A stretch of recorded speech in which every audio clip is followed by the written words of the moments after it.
Hello guys, episode 6లో నేను ఇక్కడ పల్లీల పచ్చిపులుసుతో వచ్చానండి. ఫస్ట్ ఇక్కడ హాఫ్ కప్ పల్లీలు వేయించుకున్నవి తీసుకున్నాను. ఆ తర్వాత 5 to 6 ఎల్లిపాయలు, 1 టీ స్పూన్ కారం and half teaspoon sugar and half teaspoon salt వేసుకున్నాను. ఆ తర్వాత నానబెట్టి పెట్టుకుని చింతపండు నీళ్ళని ఇక్కడ వేసుకుని మిక్సీ పట్టుకున్నానండి.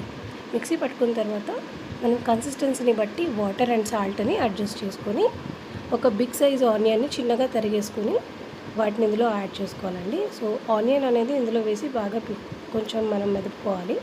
ఆనియన్లో ఉన్న రసం అంతా కొంచెం బయటకు వచ్చేదాకా రసాన్ని బాగా బయటకు వచ్చేదాకా మెదుపుకొని పక్కన పెట్టేసేయాలండి.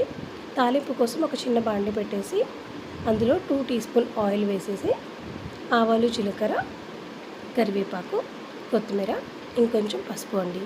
ఇన్ కేస్ ఇక్కడ మీరు కావాలనుకుంటే ఇంగువ అండ్ ఎండుమిరపకాయలు కూడా యాడ్ చేసుకోవచ్చు. మీకు కారంగా కావాలంటే కనుక ఎండుమిరపకాయలు వేసుకోవచ్చు అండి.